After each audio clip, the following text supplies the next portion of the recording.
In this video, we're gonna have a quick look over the financials of Meta, maybe better known as Facebook. So Meta is the owner of websites like Instagram, Facebook or WhatsApp, and quite recently they have been investing quite heavily into trying to make the Metaverse the next big thing. Whether or not that's going to work out for them is still up in the air, but they have some very high hopes here. So let's look what they have been doing for the past 10 years and let's see whether or not we think if we buy the stock today and hold it for a decade, if we can outperform the market. So simply looking at their revenue numbers, we can see a massive growth here. Basically $8 billion here in 2013, which has risen all the way to $116 billion in 2022. Massive numbers, insane growth here from Meta. A 31% growth year over year. Of course, we see double-digit growth here for most years, but the last year, 2022, was a bit of an outlier. They have been decreasing in revenue and they have been decreasing in earnings for the first time in the entire decade. Some people fear that this trend might continue and the Meta will decline, and some people think it's just a bump in the road. Which one is true? I'm not entirely sure. Nevertheless, their EBITDA has also been up quite significantly. It has 10x in the time span of 10 years, 4 billion in 2013 and 37 billion in 2022. Once again, their earnings took a pretty big hit of 30% here in 2022. Of course, 2022 was a big downturn for many companies. Many companies did layoffs, had to increase their prices or were just running out of money. And of course, the very first expense that's going to be cut is advertising. And what you have to realize is that Meta is very much an advertising company. They make their monies from running ads on Facebook, Instagram, and all their other websites. So the moment that ad spending gets cut, of course, the earnings of Meta will also take a big hit, which is what we've seen here in 2022. Their debt numbers are basically non-existent. 500 million in 2013, 27 billion in 2022, which is still way beyond 1 times earnings level. So there is no risk of bankruptcy here whatsoever. And Meta can borrow a lot more money for future enterprises or maybe just to fund their metaverse operations. Cash on hand has always been quite significant as well. If they want to, they can basically buy down the entire debt that they have right now in this very moment. Of course, they don't have to because they can easily manage that debt, but it's always nice to see some additional cash on hand here. Market cap has been increasing by about 9% every single year, and their enterprise value is about the same. Enterprise value is of course the entire value of the business. We take the market cap to which we then add the debt and we subtract the cash. But because debt and cash basically cancel each other out, we see that the enterprise value grows in line with their market cap.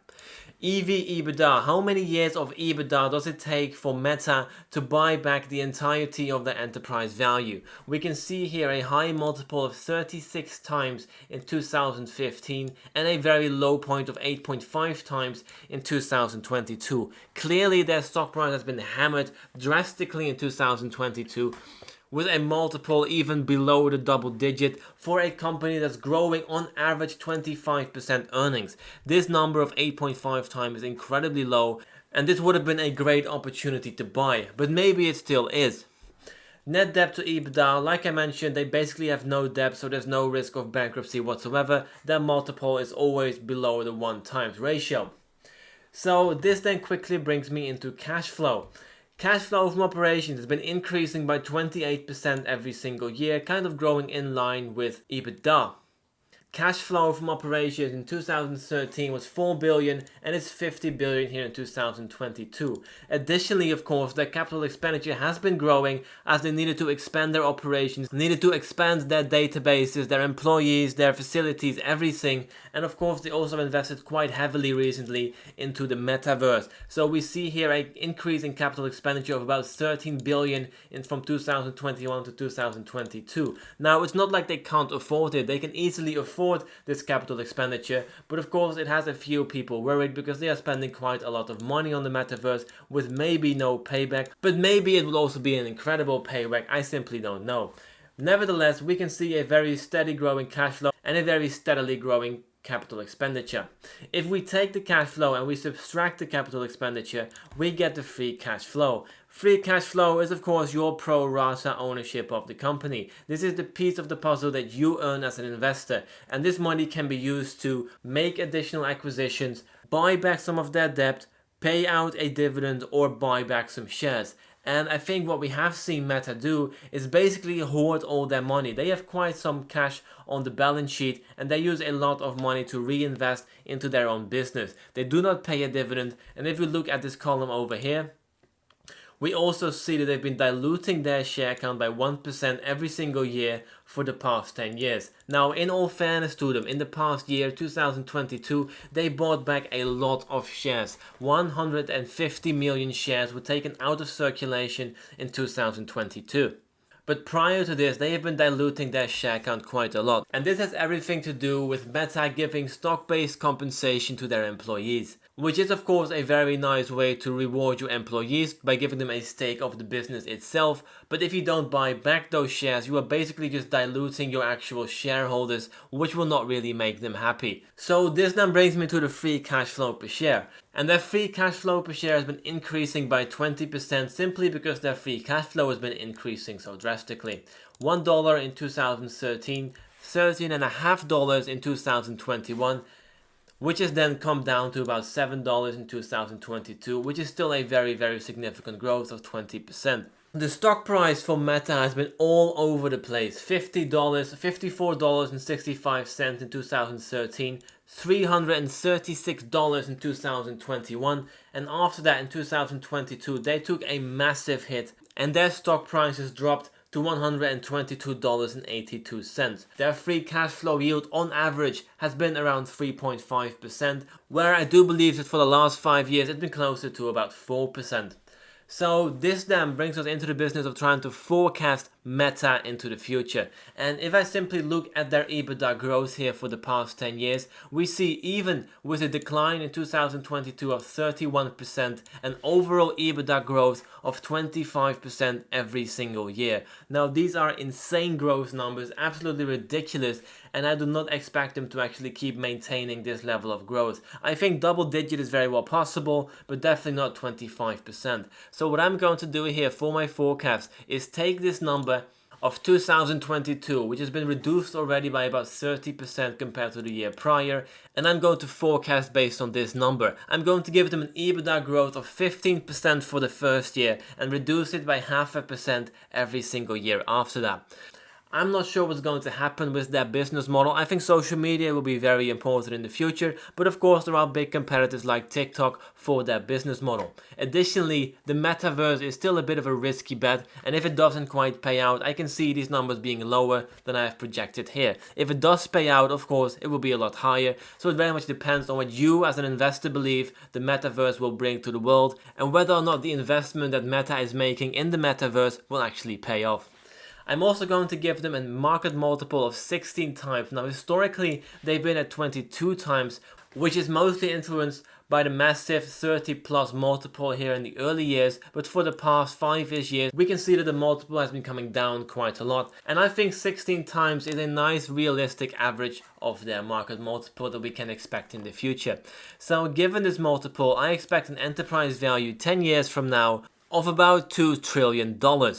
From which we then subtract the debt, we add the cash, gives us a market cap of roughly the same number. Divide this by the amount of shares outstanding, and I'm assuming here that the shares outstanding will remain the same. This gives me a stock price 10 years from now of $744.31.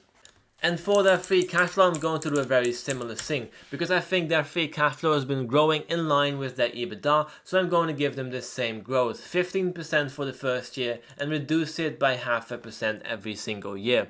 Of course, the moment that they buy back shares, these numbers will be a lot higher, same goes for the enterprise value, but I can't really take that into consideration in this model. I'm also going to give them a 4% free cash flow yield, which is higher than their average number, but I think it's more realistic of the past 5 years and probably something that we can expect into the future as well. This gives me a stock price 10 years from now of $592.08.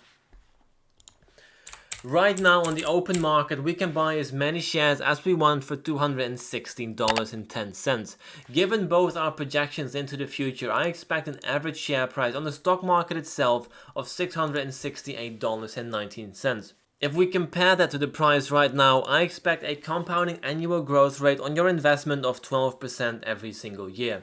But the moment that we include the free cash flow that we expect Meta to be producing here in the next 10 years, as forecasted in our free cash flow model, I expect an IRR of 18.2%. But let's see what happens if the Metaverse either takes off or doesn't take off at all. So for a conservative estimate, I'm going to give them a 10% growth here and a 10% growth to free cash flow as well. And the moment that I give them this very conservative estimate, I get an IRR 10 years from now of 12.3%.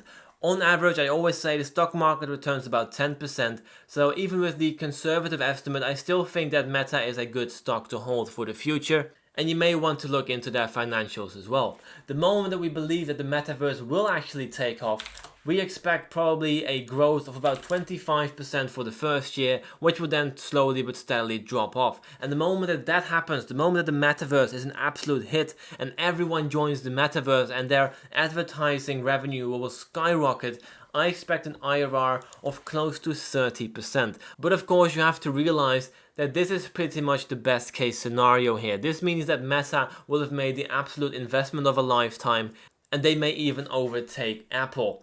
4.6 trillion market cap in 10 years. Of course it is possible, but I do think it's a bit of a gamble to assume that this will happen. So I'm going to sit in the middle of this and I'm going to say 15% growth here for the first year, which will drop off by 0.5% every single year. Let's see what happens if the price goes up or comes down a little bit. So we can see here at a stock price of $216, I expect an IRR of 18.2%. But the moment that the stock price comes down, and it has been down to $122 here in 2022, the moment that it goes down 30% again to 155, I expect an IRR of 23.7%. Clearly, $122 for Meta was an absolute steal and probably an IRR of around 27 to 30% here based on these numbers that I've projected. It was an absolute steal back then, but I think Meta is still a very attractive company right now. But of course you have to believe in the trajectory that they're taking. You have to believe in the Metaverse and you have to believe in Mark Zuckerberg. Of course, it is also possible that you do not want to invest in Meta because you don't believe that social media is a net positive for the world. And that would be a completely fair reason as well. Of course, it's your money and money talks and you have to decide how you want to invest your own money. Thank you very much for watching. Don't forget to like, subscribe and all that good stuff, and I'll see you in the next one. Cheerio!